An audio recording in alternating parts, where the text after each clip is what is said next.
Hey, everybody. Welcome back to the Particle Accelerator Podcast, where we talk to future thinking business leaders about how to grow their business and accelerate their team. I'm here with Ram.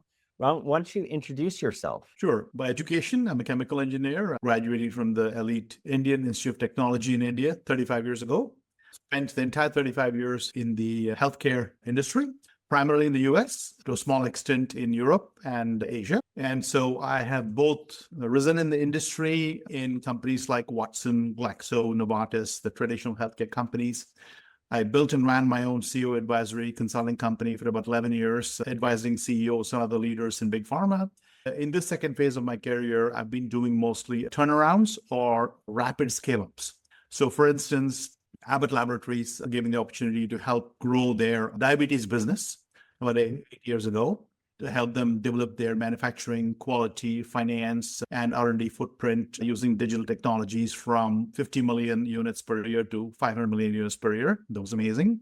I then also helped smaller companies like Dexcom, who invented the technology called continuous glucose monitoring these patients, helped them scale very rapidly so they could compete with Abbott globally.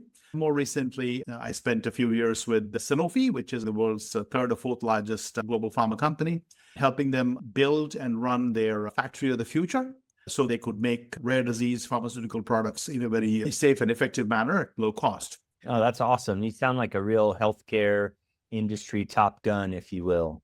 That's awesome. I'm excited to have this conversation today. In order to get to know you a bit, I always ask, what was your first job? How'd you make your first dollar as a human being? For me, it was a paper route. The first paying job that I had was when I came to the United States in 1989. I was enrolled in a master's program and I had to make some money on the side to pay for my expenses. And I got a job in Philadelphia in the university campus as a campus security guard. Oh, nice. And I was working the graveyard shift from 11 p.m. to 7 a.m. guarding some of the bigger buildings. The strange thing was I did not know that the particular part of Philadelphia where I was in what you might call a rough neighborhood. People were trying to break into the building, which I did not know. I was not in any position to defend in that situation. I learned some skills and I made nice with the potential breaker-inners and said, hey, man, I'm just a kid doing my job. Can you help me out here? So I made a deal that they would not break in when I was on my shift. And then when I got my paycheck, I would buy them a pizza. So it was a good deal. Oh, that's cool. Yeah.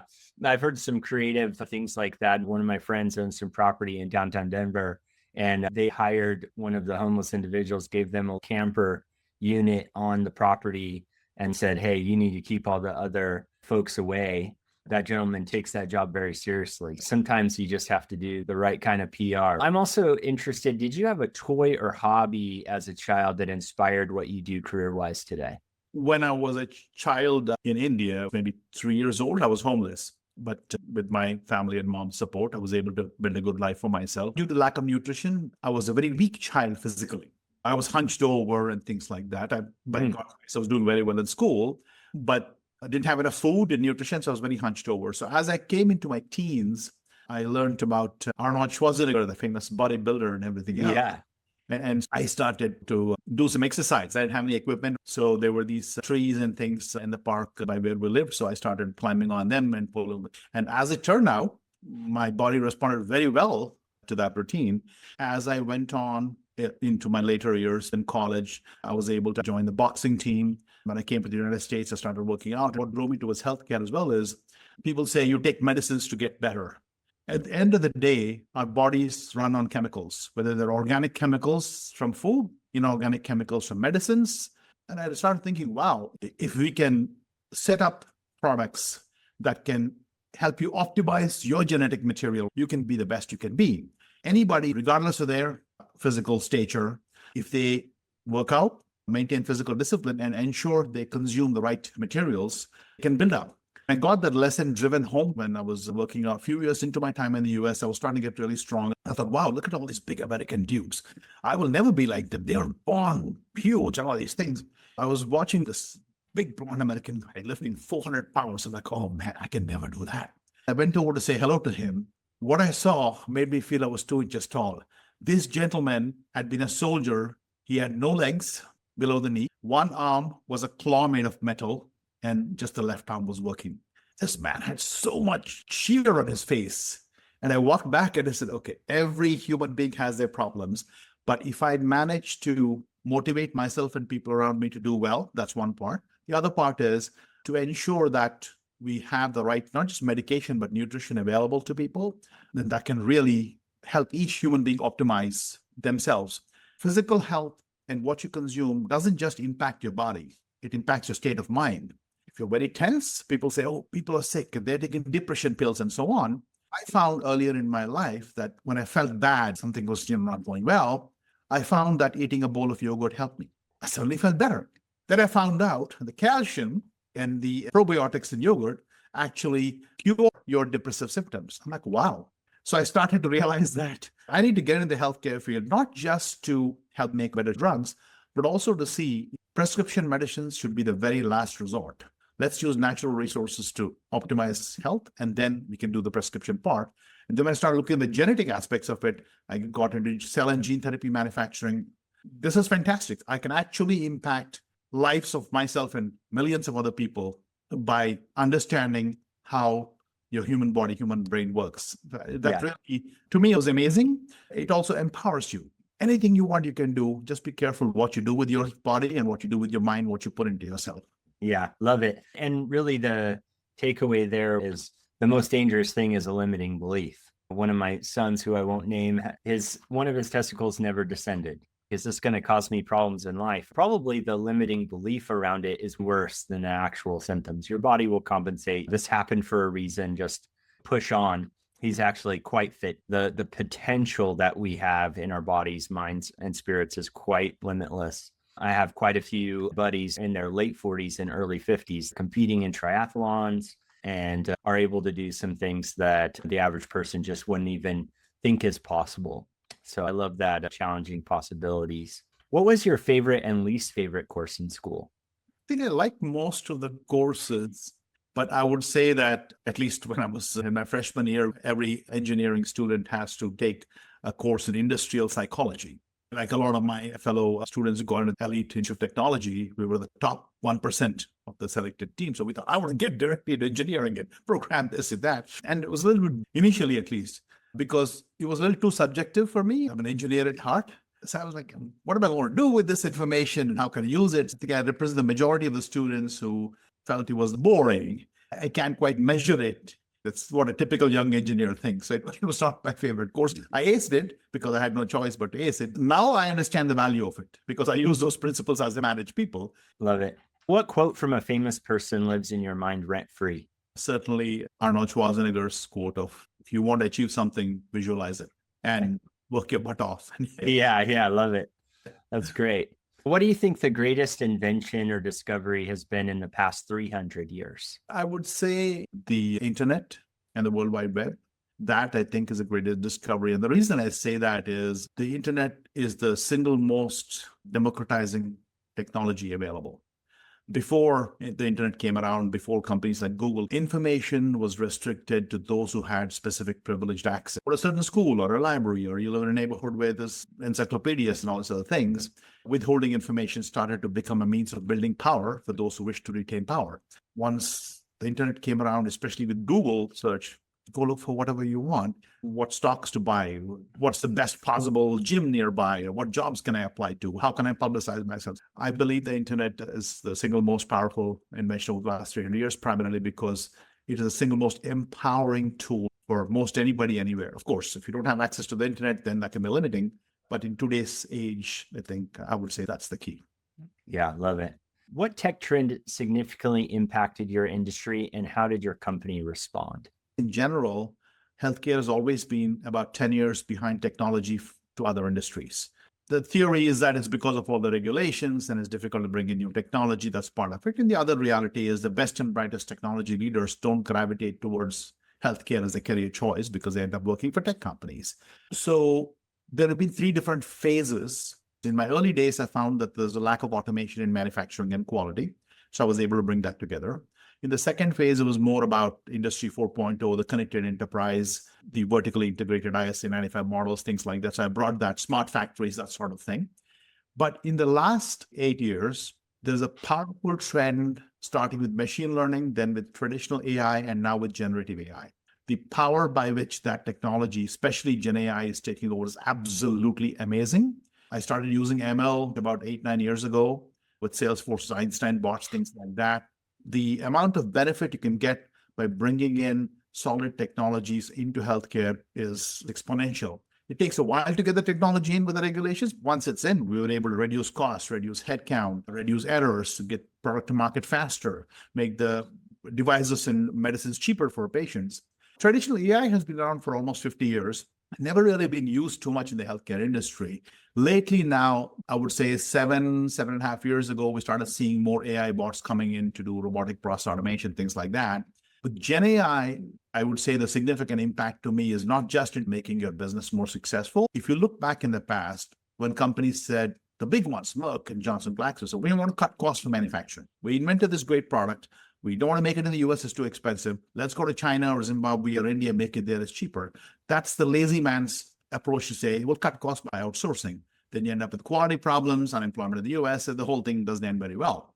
With GenAI and ML and smart factories, if you want to cut costs, let's find a way to cut costs innovatively here in the US and make things more efficient. Outsourcing is not the answer. Making our operations more smart using the latest technology is, in fact, the best way to do it. So to me, I think GenAI in particular, most people talk about GenAI who never actually used it, who've never actually seen its power. And in my last year with Sanofi, I spent my time building and executing a generative AI roadmap. Along the way, I got close links with a lot of my IIT pals and Google and Microsoft who work on the GenAI tools. I'm on many of these customer advisory boards. And the excitement to me is the big tech companies want to get into the healthcare space. They are making tools they think are cool and good. Healthcare wants something that's plug and play. So that gap still exists. In fact, I've recently done a startup that I'm building out called Warpline AI to speed up the implementation of AI in healthcare. To me, AI and ML, but GenAI in particular is the most powerful trend. It's only starting. In the next 5-7 years, GenAI will become ubiquitous in the entire healthcare industry, and it's going to revolutionize us like you've never seen before. Yeah. Help my audience understand some use cases that they could understand. How could AI change their experience in a real tangible way that you're seeing now, but as the typical patient, they haven't experienced it yet? How is my experience as a patient going to change soon? When I say healthcare, it's not one homogeneous bucket. Healthcare, there are 4 different categories. There's the payers, insurance companies, the providers, the doctors, dentists, optometrists, clinics, hospitals. Then there's the producers like pharmaceutical companies. And finally, contract organizations like CROs or CDMO that drive some of the back-end work for pharma companies. When you talk about patient engagement, the negative aspect, I'll briefly touch on it. Insurance companies have started to use AI with the intention of processing claims faster. It's backfire. They end up denying claims. So that's going to be a negative experience for patients. That's going to get sorted out soon. The biggest area where patients are already experiencing positivity is the provider space. Patients globally who are in remote areas who don't have access to a doctor nearby, they've already started to use telehealth. And that is something that's absolutely, and we saw in COVID, right? Even though you were in the US with all the facilities you want, you can't go to the doctor. If you have COVID, you're able to use telehealth. The same thing is now being used in small villages in India and Africa and wherever else. And you're going to start seeing more and more benefit there, especially there are already tools in place to communicate to the doctor via video with signals saying, here's the temperature patient, here's the blood glucose level, and here's the pulse, and here's the heart rate. The digital examination of a patient makes it easier for the patient and creates more accessibility for the patients to physicians and clinics. The other part of it is around speed of response on things like radiological scans. You go get a scan, you come back, you're worried, what's my scan? Oh, it's going to take a week, and you're on tenterhooks. Now what's happening is, because there just aren't enough radiology technicians available in the US, they have a big list of patients. So now we are finding out with GE Healthcare and other companies, they're able to help you transmit your electronic medical records and electronic health records globally to cheaper places like Bangalore or somewhere, where using the time difference, when it's night for them, when it's day for us, they're able to read the scans and get back to people quickly. So patients are going to experience faster response, more accessibility. But if you think of patient care, availability, accessibility, and affordability, all 3 are going to be positively impacted in the provider space for patients as time goes on. It's just starting. I will also caution that there will be some errors initially. When you're transmitting your health data globally, there's going to be some mix-up. John Smith will get John Doe's results mixed up. Those things will happen, but they should be a smaller percentage. Patients in remote areas will have much more access faster. My expectation is that should bring the cost down. Whether the payer companies will keep the profits for themselves, will they share it with patients is a different question. But it should make the patient experience much easier so you don't have to trek somewhere when you're sick just to be seen by a doctor. You had started to touch on some of the significant gaps between this reality that you foresee here. And let's talk a little bit more about those. What do you think the gaps are between those ambitions and the realities of today? At the end of the day, the United States has the best available healthcare anywhere in the world. I believe that firmly, because it's free market dictating where investments are made and those sorts of things. So the big tech companies who produce various technologies that eventually get used in other industries, including healthcare, they're producing tools that are very smart, but those tools are not plug and play ready for the healthcare business. If you're a tech company like Microsoft and you're creating a generative AI tool, you want to sell that to Amazon, then you're selling from a tech company to a tech company. So you can sell them a platform and the tech company who buys it will create something out of it. When you're dealing with healthcare, healthcare is a non-tech company. So if you want to sell something from the big tech space to healthcare, it has to be plug and play, which means the generative AI tools and such have to be trained specifically on algorithms that make sense directly for the provider space in the healthcare industry. That gap is pretty significant. Big tech companies are not necessarily going to take it to the detail level and say, here's exactly what you need for your insurance company or for your dentist. That's not their skill set. On the other hand, companies like hospitals, medical practices are not going to spend their time programming some tool that they got. So that gap needs to be filled.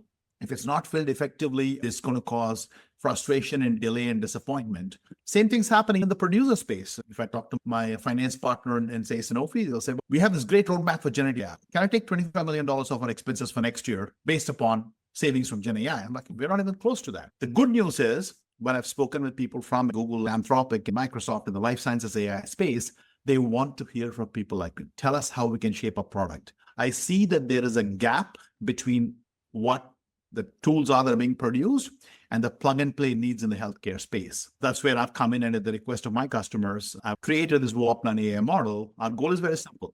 I want to be able to accelerate the pace of adaptability of GenAI tools. If that gap doesn't exist, in fact, you'll see in 2025, there's going to be a lot of disappointment and pullback on investments because people are saying, wait a second, I thought this would do everything for me, and it's not. So the gap exists. The best news I got was after a week of conversing with some people in Microsoft Life Sciences AI space, I gave them the same feedback. Create industry verticals with your GenAI tools for hospitals, for optometrists, for dentists, then we can buy it easy. Shortly thereafter, we saw an announcement that Microsoft is going to partner with industry companies like Rockwell, like Siemens, in order to be able to create industry verticals of GenAI tools, which is great. And shortly thereafter, some of those companies called me saying, can you help us do it? So there's a gap. Companies are listening. The concern that I have is if we don't see some hard positive results soon, healthcare businesses are going to pull back and say every time some technology comes up, it's going to change the world, and we're in the business of serving patients. There'll be some disappointment this year, but we are working hard to, for lack of a better word, to exploit that gap and make sure we create some good tools. Yeah. I also feel like the generative AI tools are only as good as the data you provide them. And the way that we think about data in research is very siloed. So if I am a company, then I'm looking at some very narrow, specific thing, like the impact of certain bacteria in the microbiome. And I'm doing a very specific test. If I increase X, then Y changes. And I do a bunch of research and I invest a lot of money into this data about how X and Y are impacting each other. I even go and do trials. And I collect all this data for a specific entrepreneurial outcome that I care about. What I'm finding is that we're so private about that data. And I'm not talking about the data about John Smith or your personal healthcare data. I'm talking about anonymized data that shows the correlation between a very scientific X and Y result. And I believe even outside of healthcare, many businesses are trying to prove out their specific thing. Until we come to a place where we're willing to share those findings in a more open data marketplace, I think AI will be very limited because we won't have, I was just talking to somebody in supply chain where they're very like a shipping company, just as a wild example here, may spend a lot of time understanding the impact of weather and lost product. And that's just something so that they can run the best shipping routes, decide when to ship, when not to ship, and become experts in this. If that shipping company were to say, our whole business is based on understanding these things, is this valuable to you? Would you like to buy this data set? Other industries could look at the impact of weather on the availability of supplier goods and benefit from that. So I think that there's this data asset that companies have. They don't see it as a profit center, as something that they could sell, something they could trade to other industries that aren't competitive with them, but may benefit from those tests and the research that was done. So I think the way, just talking about gaps, I think the way we look at research has to fundamentally change so that the AI that's very good at considering many of decision making have those accesses in order to make smart decisions. Until we do that, the AI will just be a friendlier statistic model. Does that land for you in any way? Yeah, it absolutely does. I'm an old guy, and by God's grace, I don't have to get up in the morning, go to work to make a living. So in this current phase, I have a lot of different companies from Y Combinator, the startup incubator, and some very big venture capitalists here in the Silicon Valley area reaching out to me. And one of the things that reached out to me, which is to your example specifically, is this venture capital company has about $1 billion invested in about 14 companies. They were asking me, how do they monetize their operations better? One example was there was one company that found a way to have this algorithm based on AI and GenAI that can understand specific aspects of the human genome and predict disease progressions if people have that particular combination of chromosomes. And I looked at the data. And so this company, they've been trying to sell it to big pharma, saying use this information to make better gene therapy products. I said, that's not going to happen because it's too generic.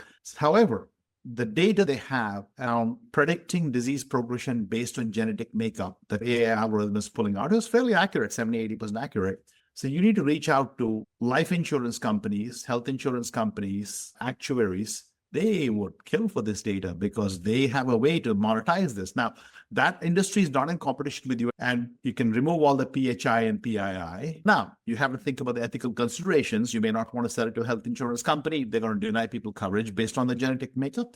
But at least actuaries, life insurance companies, you're in business to monetize your data. As long as you're following the laws, you should be good. Something you mentioned was very critical to me earlier. As long as that company that has the data can no longer monetize it internally, right? Because obviously, if you've got a company that's saying, hey, I've got this genetic makeup picture that's the AI is providing for me, I'm going to use this to create a new gene therapy, then of course you want to keep that data to yourself so other companies can buy it. Competition is a very good thing. But if your primary revenue source is not going to leverage that data, you should be prepared to sell that and think outside the box. If you have a list of numbers and parameters, that's just data. Somebody else can create information out of it that may be more valuable to them in that particular instance. You should go ahead and do that. Yeah, I think there's definitely operational data, like some data that I collect to help me scale or make wiser decisions operationally. It doesn't necessarily help me with my core competency, but why not, instead of that being a cost to me to run a more efficient business, that then becomes something that I invest in and then use it as a sellable asset. Just this idea of siloing data, learning amazing things, but not being willing to share it could be a revenue limiting factor, as so many businesses are going to look for the necessary indexes for their business, right? Even in the example you gave, where they know this genetic correlation between disease, what if they learn that exercise plays a huge role, or nutrition plays a huge role, or some kind of behavior science plays a huge role, and they could collect that data as well? But what do you think is the biggest challenge for maintaining a competitive edge in your industry? If generative AI is now widely available, how will people maintain that competitive edge? Generative AI is a tool, a very smart tool. The question is, how do you best use it? You could make the case that the operating expenses for Glaxo is more than Sanofi or less than Johnson. They all have access to the same tools. They all have massive budgets, very talented pool. Really what it comes down to is, how do you leverage those tools to the best advantage? That's number one. Number two, and this is critical, for all the talk about teamwork, most business successes are driven by a small handful of people. Teams do the work. The thought leaders, the innovators, the people who push the limit, whichever company has more of those can win faster. Just to give you one example, in industrial software, which is the software that runs the programmable logic controllers, that runs train stations, power stations, traffic lights, and of course, all the manufacturing supply chain in the healthcare industry, the people who can write that code, the code hasn't changed in 30 years. We pay $150 an hour for every contractor who writes that code. Computer science people cannot do it. You need an electrical engineer, chemical engineer to do it. The supply is limited. Just in several jobs, I had to have 5 or 6 of those people, costing me $300,000 a year, great programmers. And there was no way to scale that. So when I came across GenAI, I started using GenAI to say, people say, hey, GenAI can write code for you, not industrial code. So when I said, write industrial code, develop me a bioreactor clean-in-place cycle using Allen Bradley SLC 500 PLC. I said that to Microsoft Copilot, it had no idea. I said that to Anthropic, their GenAI tool, and it said, I do not know. And I said, read this manual, Allen Bradley manual. Then when you've read it, tell me, and I will give you the code again. It actually wrote it. So that's an example where everybody has access to Anthropic. Everybody has access to Copilot. But my team was the only one actually using it. I was able to cut back 30% of my industrial coders. The way I'm treating GenAI is you need to treat GenAI like a very smart but inexperienced employee. The more specifically you speak to it, the more training you provide it, the better results it provides. What you could say, hey, why isn't Glaxo doing this? Why isn't Johnson doing? They don't have somebody like me. I'm not trying to toot my own horn. Very few people with my level of experience, 35 years in healthcare and in technology, are still in operational roles by choice. But I've turned away a lot of senior VP roles saying, I want to have fun. I want to be in the weeds. So having the innovators at your front lines who can take advantage of these tools helps. Just the other day, I had dinner with the VP of AI for Google, and one of his challenges was, how can you help us improve our AI tool, Gemini and Vertex? So I worked with him as a follow-up Zoom meeting. I challenged him to the quality of the product the AI tool was putting out and said, give me some prompts right now. I actually gave some prompts.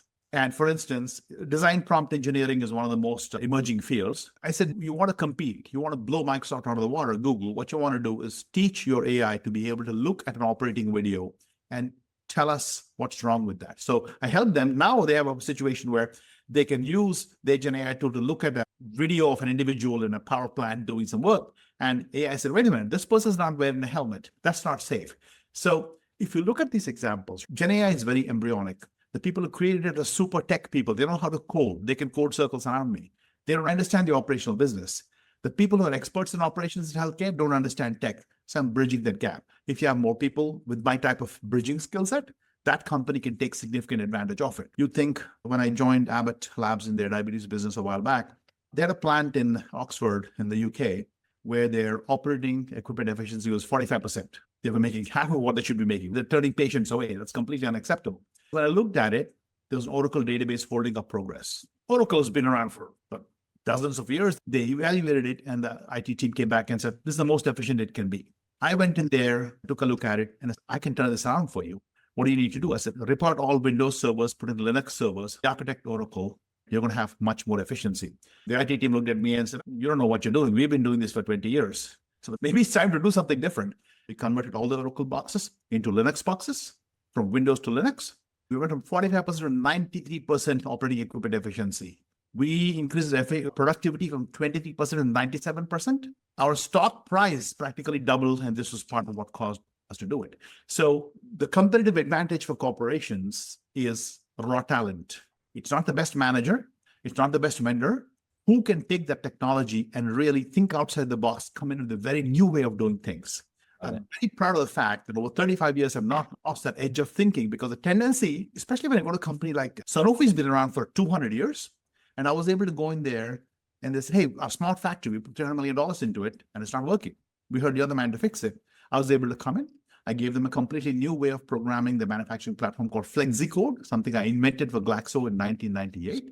And now it's revolutionized not only how they manufacture in the US, but in France and Singapore. So the game changers, the innovators, the people who understand business, understand technology, understand how to bring it all together and deliver hard results, those are the people, a small handful. Every company needs to have 3-4 of those. Bring them in, give them a free rein, and you'll see fantastic development. Some company cultures don't allow that because it's difficult for a new person to come into an established culture and change how they operate. Let me ask a devil's advocate question. How do you approach risk management when implementing this cutting edge technology? As we grow here, as we move forward into this future, I even think of the bot that starts translating. And so people stop learning, they stop being bilingual. They just put a little earbud in. How do we know that it's telling us the right things when the number of people who are bilingual reduces? Just to use a cheeky example of language translation. When the people at the detail level, so I understand the strategic bridging and how critical that is. I absolutely agree. But as we progress, how do we start to detect those failures and manage that risk? So how do you approach risk when implementing cutting edge technology? That's a fantastic question. So I use a simple principle, trust but verify. No matter how sophisticated a technology is, despite all the claims of AI being self-learning, it is not Skynet from Terminator. We're not there yet. So we have to trust the technology only after watching it in operation and testing it, and then verify periodically, whether it's audits or whatever else. Especially in the healthcare industry with the Part 11 regulations and whatnot, you have PLC code being drafted by the AI tool. In the final step, I'd want a human to verify it. Even the Food and Drug Administration's position for healthcare has been AI should be leveraged for all manner of things in the healthcare industry, but not to make final disposition decisions because patients' lives are at risk in this case. It's something as simple as I'm driving my car on a highway that's supposed to have 55 miles an hour. And if I'm looking at my speedometer, it says it's 55, and traffic is going on at a steady pace, and I find myself flying past the other cars, I'm not going to say, okay, it says 55, I trust it. I'm going to say, wait, what's going on here? Maybe something is off with my speedometer. So I've worked with technology, implemented cutting-edge technologies many times over 35 years, and I've learned that you never trust technology to the point that you back off your guards. You have to trust but verify. Technology is more mature. You can trust it more, but you got to test it. That's why you have a test and release, and then you still have to do periodic audits. Yeah, we're seeing a big trend in QA automation or AI to test the AI. If I give these inputs, do I get those outputs? Much more assertion and verification. And that needs a significant amount of automation as the decision matrix that the technology is covering for you becomes more broad. It very well will be that a human cannot contemplate the algorithm anymore. We'll need some pretty significant QA engineering. And I think you've addressed that wonderfully. If you look at it, right, back in the day, people had clutches for manual transmissions. Now we have automatic gearing. Do we trust the automatic gearing? Do I check that when I'm in drive mode in my Honda driving down the highway? Do I worry about what the RPMs are? If it starts approaching the red line, then I know, otherwise I'll leave it alone. Trust in technology builds over time of steady performance. But with GenAI, I'd watch it like a hawk. Yeah, love it. How do you approach connecting technology roadmaps with overall business strategy? I've recovered a lot of projects where the business really just needs to get from point A to point B, and the engineers are building a spaceship. How do you approach making sure that you're making stage appropriate decisions and the roadmap reflects the overall business strategy and things are connecting? How do you help companies plan? Yeah, that's a great question. Unless you're working specifically with a tech company, if you're working for a non-tech company, healthcare, for example, you have to understand that healthcare companies are not technology companies, tech-enabled patient service companies. So it starts with what are your business goals? For instance, if my business goal from my business is, okay, we need to reduce operational costs by 25% next year so that we can sell our drugs cheaper to patients. Okay, that's fantastic. What are the various dimensions in which that 25% can be achieved? You look at different functions, and if it comes to technology, I say we have got a headcount of 200 people in IT. We can use generative AI to reduce a number of those. If I do that, I can deliver my share of the 25%. What technologies do we want to implement? Who are the most expensive employees? What is the most easily automated function? What is the lowest risk automation scenario for us? And then look at technology. Then I might come back and say, in the learning and development space, we have 7 people who are doing nothing but translating new SOPs into PowerPoint decks so people can train on it. I can use generative AI to go into the Word documents and create a training deck automatically, reduce the 7 people to 1 person, you can just do a final checkpoint. So you start with what the business goals are, and the business goals can be achieved by people, process, and technology. You fix the people, fix the process, then fix the technology. In that sense, the technology roadmap is going to be driven by what the business needs, not the other way around. Love it. What lessons have you learned from tech initiatives that failed to deliver expected value? Given my career path, I had no choice but to deliver value, but there were some bumps in the road. I would say that if I take the example of Sanofi recently. The plan was initially to create a model for flexible code manufacturing for one part of the business. As much as the model made sense, as much as people agreed with the technology, when we looked at the cost, it looked like, okay, it's going to be difficult to sustain this multi-million-dollar investment for just this one site. What do we do? It took 2 years to get approved, and then we had to come back. So there were delays in progress, delays in approvals. But we went back and looked at the business strategy, found there were 2 other plants globally. So the deal we made was we could share this code with the other plants. Now the cost will be distributed. That's an example where, yeah, we took a delay, but we came back with a strong consensus with global support.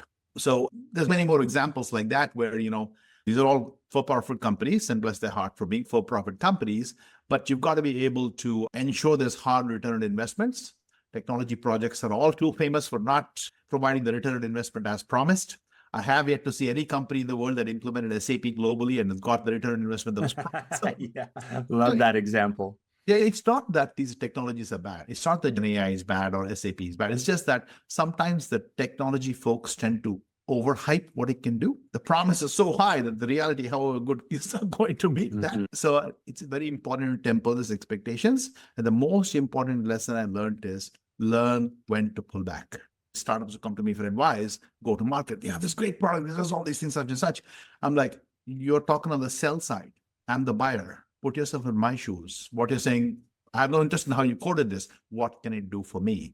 There are times when you have to listen to your operational head and say, okay, this is not the right time or the place for this. I'm going to change my mind. If you take a stubborn path, then you're going to end up hitting a brick wall. Yeah. I think sometimes these advancements in technology are a bit of a parlay bet, and time is not your friend, especially if revenue needs to be found. It's about being honest that, hey, this is 3 chess moves. It's not just one. And how can we measure the return on investment properly with the first move? If all we care about is move 3, getting that checkmate, then there may be a lot of impatience in the cycle. And so that impatience will drive a certain type of failure. That doesn't mean the plan was wrong. It just meant the calibration of how to measure success was wrong. And that often leads to a feeling of failure when, hey, look, we needed to do step 1, step 2, and step 3 all perfectly in order to see that result. And so do we have the patience for that? I also see a lot of times it's the stones to launch, right? The stones to say, hey, we are changing the patient experience. We are changing the way people are going to think about this particular process. And sometimes that takes a certain amount of boldness that organizations just aren't willing to take. Even though they made the investment, they're not quite willing to sink it in. I've seen both of those in great degree. Yeah, I think there is a false perception, especially in the tech space, that youth is respected and age or experience is not valued. Nothing could be farther from the truth, especially judging by the number of people coming to me for advice. You can be the smartest person in the world. There is no substitute for hard experience. Yeah. Especially, it's like you always learn more through struggles and failures than you do than from smooth successes. So I can look back most any scenario and say, oh, here's how I dealt with it 5 years ago. That trove of experiences is what will help shape how you interact with your business partners when you pull back, when you push. Yeah, for sure. A friend of mine and I got to experience the launch of Words with Friends. He was on the core team, watching that thing scale overnight, go from almost no users to all of a sudden Alec Baldwin's getting kicked off an airplane because he's playing this game.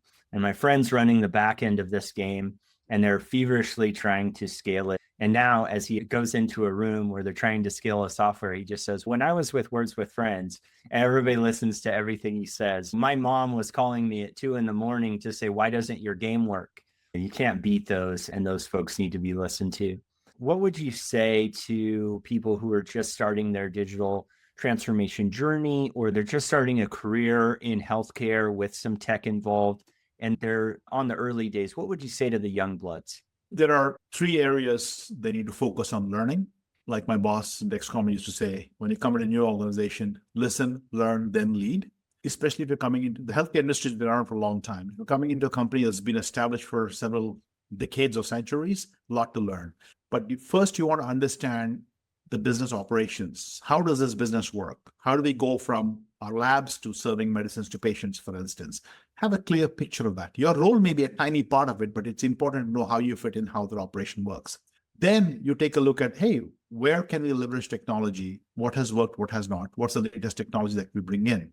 If you look at what does an executive do in a large company, most of the time, they spend about 50% of their time setting goals to protect the business, protect the operations as they are. Maybe they set 30% of the goals to enhance the operation, make it more efficient, reduce cycle time. The remaining 20% is where you say you want to extend the business into new areas and new capabilities. Yeah. So understand that the technology piece that you're bringing in is about 20%. The routine operations is about 50%, and 30% is to make things more efficient. So we need people, we need process, we need technology, all three to come together. And you have to understand where it fits in. If you're a young person starting, you want to learn as much as you can. In the healthcare space, yes, there are some innovations, but a lot has already been done over centuries. There's a lot to absorb. So it's very important to listen. I remember years ago when I was doing some executive consulting work for Novartis, they brought in a new hotshot SAP consultant who was questioning everything. Oh, this company doesn't know what they're doing, this and that. And he was irritating everybody. Very smart guy. So I pulled him. So it came, my CEO called me and said, can you talk to this fellow? I sat him down and said, look, John, I understand you're a smart guy, much smarter than I am. You have to understand, Novartis has been in business for over 100 years. We serve 27 million patients every single year. We save their lives. I get it that we're not perfect. I get it. There's opportunity for efficiency. But maybe you want to respect what we are doing, understand it, then come up with your ideas. But if you come in and dismiss $50 billion corporation because you have two ideas that they're not agreeing with, it's not going to be helpful. I think it's really important to every time I walk into an organization, once I put my foot in the door, I try to suspend what I know and come in with the idea of listening. And it's amazing how much you will learn, especially if you're a young person, talking to a mentor. It's very important to respect what the healthcare companies do. Where else can you go to work every single day unless you're a physician and make products that directly save people's lives? And so understand, and also understand that if you do a good job, you save someone's life. If you do a bad job, you could kill somebody. It's a heavy burden. So listen, absorb, and continue to learn your technology piece and bring it in at the right spot. That's what I would say. That's really great. You've applied the McKinsey 3-horizon model, the ratio of, hey, there is just some stuff. We got to do it. We got to do our TPS reports. We have to report status. We have to operate. And I think even as a person going into a role, I need to understand what is the essence, what is the foundation of my role, and then look at that 20% improvement and 10% big ideas, instead of getting really attached to my 10% big ideas and going, oh, nobody will ever listen to me. Really understand that my role is to figure out my base, figure out my first horizon, and be really good at these fundamentals. I hadn't heard somebody apply that 3-horizon model in understanding a new job or a new position or company like you just did. I thought that was really cool. I love that.